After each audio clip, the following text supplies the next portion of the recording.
오늘 여러분과 함께 우리 자녀의 성품 교육 태교부터 한다. 이런 제목으로 함께 이야기를 나누도록 하겠습니다. 요즘 부모라면 누구나 부모가 아니더라도 세상에서 나오는 신문이나 이런 매스컴을 보면 도대체 무서워서 살 수가 없다. 어떻게 이런 일들이 일어나지? 대낮에 어떻게 이런 일들이 일어날까? 이런 두려움들이 우리 마음속에 스치고 지나갑니다. 오죽하면 대한민국도 인성교육진흥법이 통과돼서요. 이제는 대한민국의 국민들은 인성을 가르쳐야 한다. 이것이 법이 되어 버렸습니다. 오죽하면 이렇게 되었을까요? 이런 상황 속에서 우리가 어떻게 우리들의 자녀를 잘 키울 수 있을까? 그 성경적인 원리는 무엇일까를 함께 생각해 보는 시간입니다. 성품 교육은 태교부터 시작해야 합니다. 우리가 시편에 보면 주께서 내 내장을 지으시며 나의 모태에서 나를 만드셨나이다. 내가 주께 감사하옴은 나를 지으심이 심히 기묘하심이니라. 하나님이 우리 모태에서부터 하나님의 성품으로 지으시고 이미 지으셨다는 것을 말씀으로 말씀하십니다. 우리 안에 새 생명이 잉태했을 때 우리의 감격은 말할 수 없죠. 그리고 이 아이들이 내 안에 있는 이 생명이 정말 잘 자라줄 것을 소망합니다. 그러면서 한쪽으로는 두려워해요. 이 애가 정상일까? 손가락 마디마디가 다 정상이었으면 좋겠다. 뭐 이런 소망들을 부모들은 갖습니다. 그런데 우리가 그 부모들의 소망만큼이나 하나님께서는 우리의 그 배 안에 있는 이 생명에 대한 관심이 크십니다. 그분은 미리 아셨고 미리 신묘막측하게 지으셨고 우리 형질이 다 이루어지기도 전에 그 생명은 이미 하나님 아버지의 책에 기록되어져 있는 이미 선한 일에 쓰임받은 하나님의 백성들인 것입니다.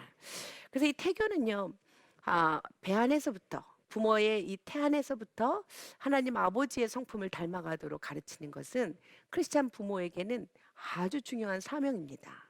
그리고 이것은 바깥 세상에서도 현대인들도 이 태교의 중요성은 더 말할 것 없이 중요하다고 이야기를 합니다. 조선시대의 사주당 씨가 쓴 태교신기에 보면 이런 말이 있습니다. 예로부터 우리 조상들은 인생의 어떤 때보다도 생후 10년의 교육이 평생을 좌우한다. 그런데 이 생후 10년보다도 생후 1년의 교육이 더 중요하고 이 1년의 교육보다도 배 안에 있는 엄마 뱃속에 10개월이 더 중요하다. 이렇게 이야기해서 이 인간의 됨됨이 이 성품의 모습들은 바로 이 엄마 배 안에 있는 10개월에 결정된다는 것을 많은 그 저술에서부터 알 수 있습니다. 그러니까 이 태아 교육은 굉장히 그 과학적인 것입니다. 그러니까 많은 부모님들은 그 배 안에 있는 그 태아에게 어떻게 성품 교육을 시키나요?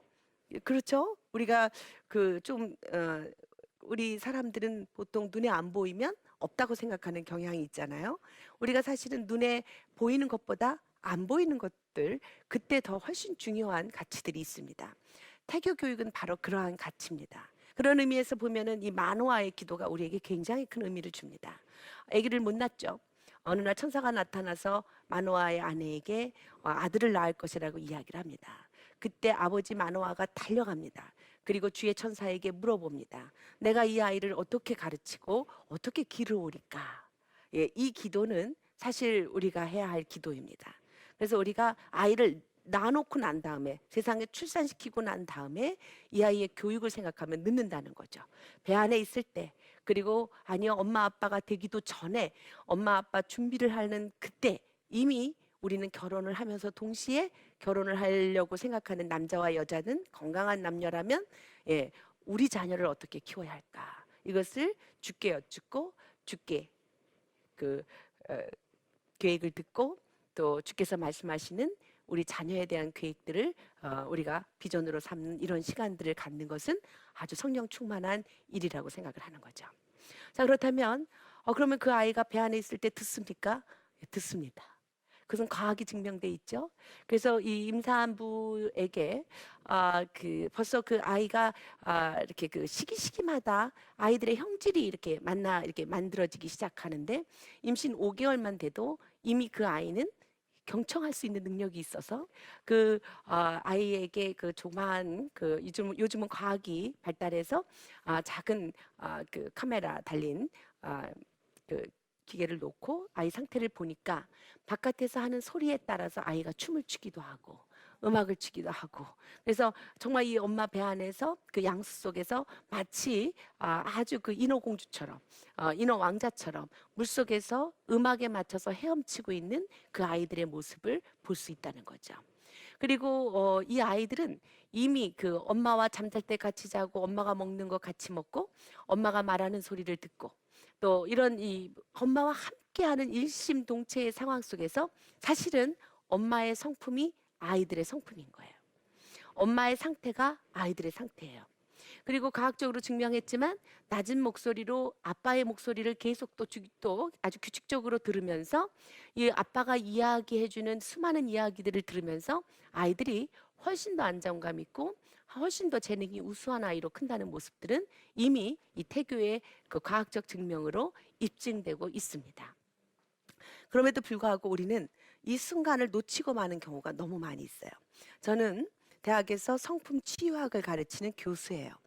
저희 그 석사, 박사 학생들에게 이 성품에 대해서 내 성품을 진단하고, 그리고 이 태교서부터 신생아기, 영아기, 유아기, 유치원기, 아동기, 청소년기, 이 어른이 되기까지를 검사를 해봐요. 진단을 해보고 그때 내 느낌이 어땠는지, 그리고 나는 이런 성향이 있는지. 그래서 이 인간의 시기마다 그 아이들의 그런 의존적 욕구가 있는데 이 의존적 욕구들을 부모들이 어떻게 충족했느냐에 따라서 그 사람의 성품이 결정돼요.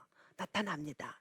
그런데요, 참 신기한 것은 정말 그 느낌이 있어요. 느낌. 그래서 어떤 느낌이냐면 굉장히 우울하고 침울하고 늘 나는 그 약하다고 생각하고 나는 피해 의식이 많은 사람, 이런 느낌을 갖고 나는 이렇게 무엇인가 이렇게 진취적이고 정열적이고 뭔가 힘이 있고 목표지향적인 이런 사람이 아니라 뭔가 이렇게 나는 이 세상에 태어나지 말아야 될 사람이 태어난 것 같은 그런 느낌으로 자기를 바라보고 그렇게 말하고 그렇게 행동하는 사람이 있어요.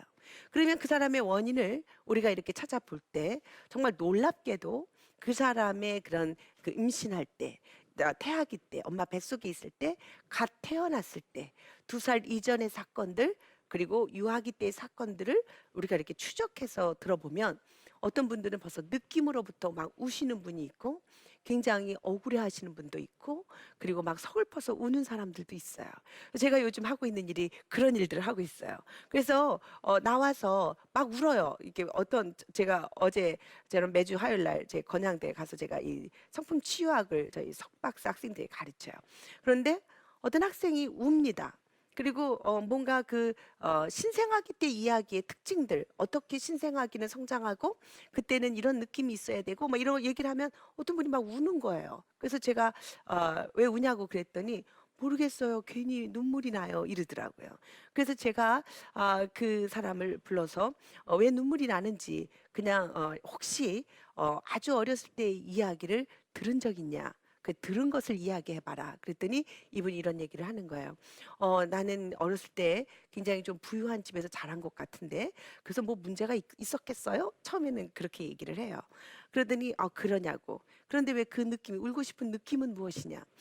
그런데 뭐가 하나 떠오르는데 제가 아주 어렸을 때 뭐가 뚝 떨어져서 내 위에 있는 누나가 뭐가 떨어져서 여기 맞아서 죽을 뻔했던 기억이 나요. 그러냐? 그때 죽을 뻔했군요. 그리고 더 넘어가려고 했더니 그래서 제가 늘 이렇게 죽음에 대한 공포가 있는데 근데 제가 그 들은 이야기가 있어요. 들은 이야기가 뭐예요? 이분의 이야기가 이런 이야기입니다.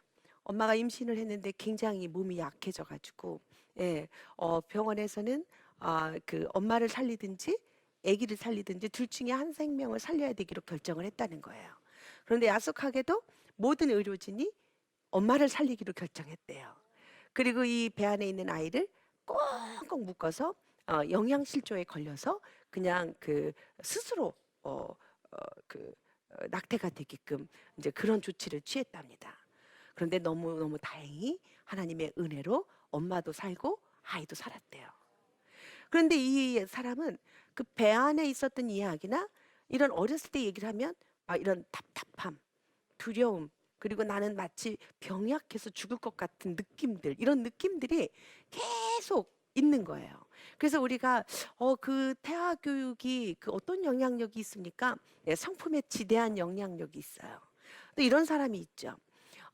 그 이런 얘기를 하면 갑자기 막 우시는 분이 있어요. 왜 우냐라고 이야기를 하면 우리 엄마가 나를 안 낳으려고 했는데 원하지 않는 임신이었어요. 그래서 내가 너만 아니면 내가 이 결혼 안 하는 건데 네가 갑자기 임신이 되는 바람에 내가 결혼을 했어. 그래서 너만 바라보면 내 속에서 불이 나. 막 이런 거예요. 그래서 실제로 정말 화를 많이 냈다는 거예요. 이 엄마가 한 번도 안아주거나 따뜻하게. 그러니까 이 아기는 늘 해바라기처럼 엄마를 바라보고 엄마와 함께 하기를 바라고 엄마를 기다렸는데 엄마는 늘 외면하고 동생을 사랑하고 그리고 이 아이를 안아주지 않고 그러니까 늘 어린 시절을 생각하면 억울하고 그리고 아주 깊은 곳 속에 자존감이 굉장히 낮은 거예요. 나는 태어나지 말았어야 되는 사람인데 태어났다라고 하는 그런 열등감이 계속 자리를 잡고 있습니다. 여러분, 태아 교육은 바로 그런 것이죠. 엄마 뱃속에서 이 새 생명이 잉태됐을 때 하나님께서는 계획이 있어서 우리를 지으시고 신묘막측하게 그 엄마에게 우리를 위임했지만 그 엄마의 상태가 우리 자녀들의 상태가 되는 거예요. 그래서 우리가 이 태아 교육을 생각하면 먼저 부모됨을 생각해야 돼요. 내가 일단 부모된다, 부모다라고 하는 것은 아기를 낳아야 부모가 아니라 바로 내 자녀를 임신하기 전 수정 이렇게 그 난자와 정자가 만나기 전 상태가 그때부터 우리는 이미 부모예요. 그래서 우리의 마음가짐이 바로 자녀의 마음가짐이 되고 우리의 생각이 바로 자녀의 생각이 되고 우리의 감정들이 바로 자녀들의 감정이 돼요. 저는 성품을 이렇게 표현을 했어요. 성품이란 한 사람의 생각, 감정, 행동의 표현이다.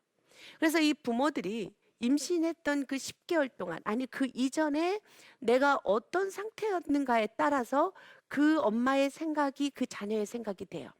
부정적이고 그리고 아주 불신 그리고 어떤 그 근심과 걱정, 불안 이게 많은 상태 속에서 임신을 했다면 그 엄마의 생각이 이 아이의 생각이 되고 이 엄마가 이 감정을 폭발하고 절제하지 못하고 마음속에 우울하고 두려움이 가득했다면 그 감정의 상태가 우리 아가의 상태가 되는 거예요.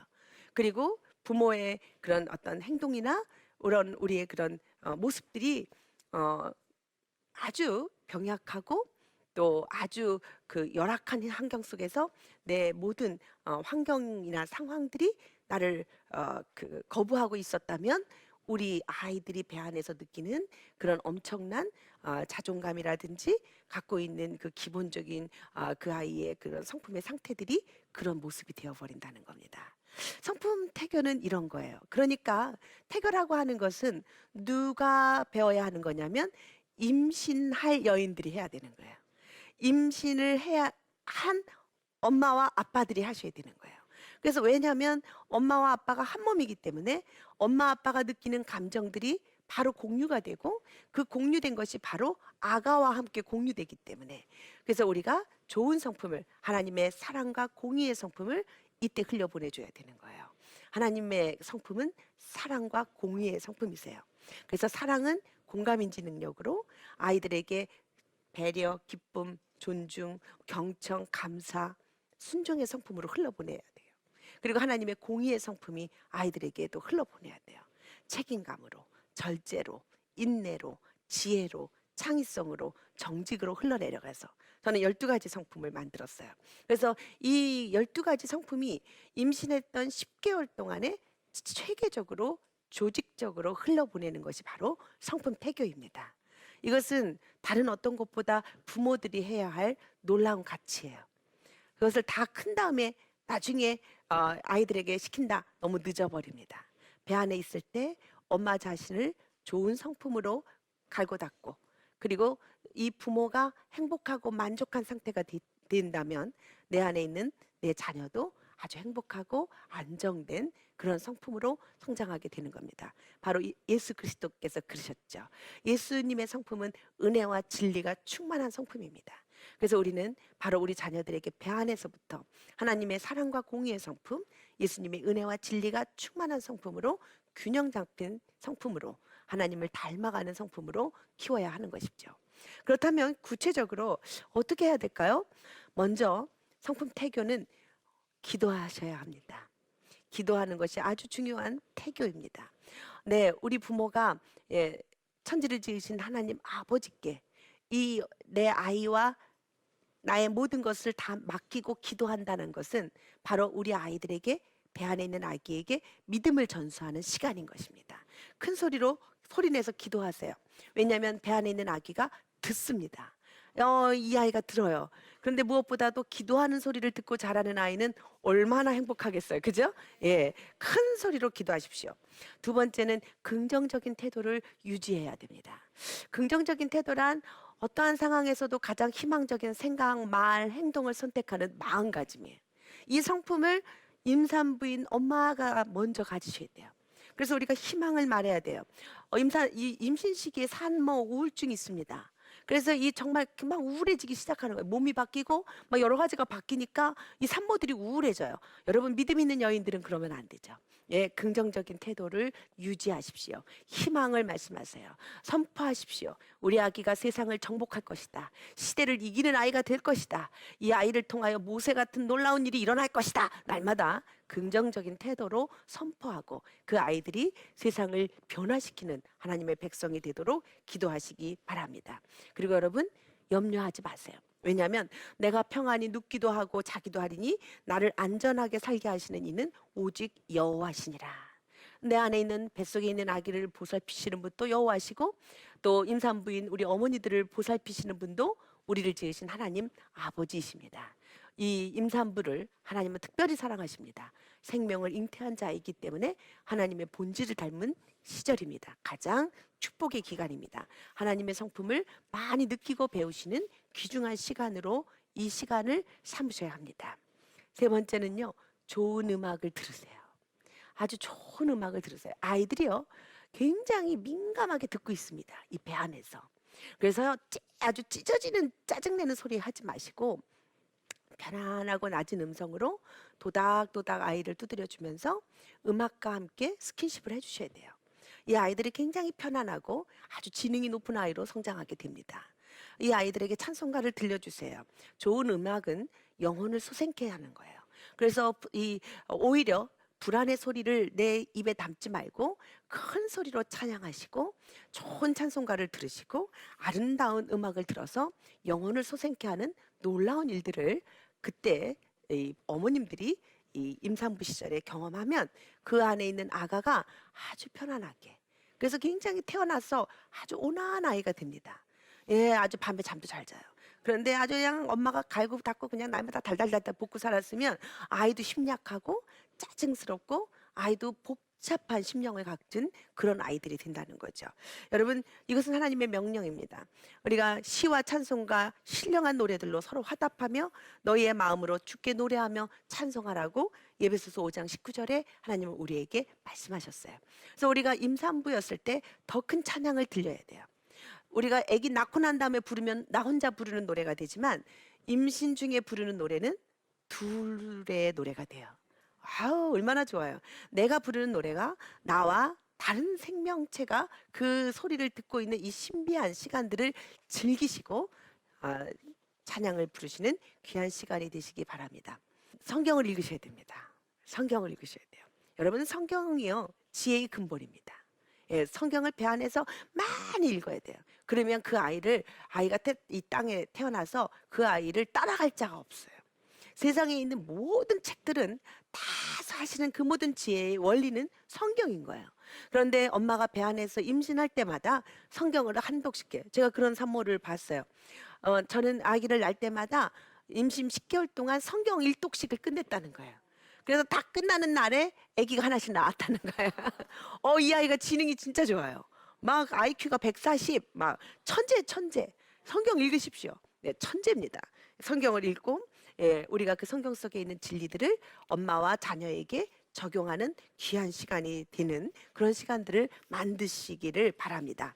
주의 말씀은 내 발의 등이요 내 길의 빛이니이다.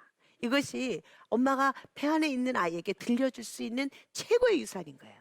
성경을 읽으면서 아가야, 엄마가 읽어주는 이 성경이 너를 평생을 지켜주는 길이고 빛이란다. 이 아이는 정말 세상이 감당치 못할 엄청난 아이들로 성장하게 될 것입니다. 그런즉 사랑하는 자들아, 이 약속을 가진 우리는 하나님을 두려워하는 가운데서 거룩함을 온전히 이루어 육과 영의 온갖 더러운 곳에서 자신을 깨끗하게 하자. 이런 말씀으로 성령 충만함으로 이 임신의 시간을 즐기시는 그런 태교를 기뻐하는 이 성령 충만한 태교를 감동으로 해나가시기를 바랍니다. 우리가 인내할 수 있는 것은 약속을 받을 때 인내할 수 있는 거거든요. 하나님 우리에게 자녀를 주신 것은 약속의 표시입니다. 우리가 이 자녀를 통해서 하나님의 나라가 왕성되게 활발하게 강건하게 번성되어질 것을 꿈꾸며 우리가 이 자녀들을 잉태하는 놀라운 성령 충만한 그런 그 부모들이 돼서 태교 시간에 이 태교를 통한 10개월을 통하여 나의 믿음도 강건해지고 우리 자녀들도 성령 충만한 자녀들을 만들어 갈 때 하나님의 나라는 우리들로 인하여 더 풍성하고 더 강건한 하나님의 나라가 만들어질 것이라고 생각합니다. 성품, 자녀들의 성품 언제부터 시작한다고요? 태교부터. 그러고 보니까 태교 안 하신 분들이 가슴이 섬찟하죠? 예. 다시 한번 시도해 보시기 바랍니다. 할 수 있는 분들은요. 네, 감사합니다. 여기까지 하겠습니다. 고맙습니다.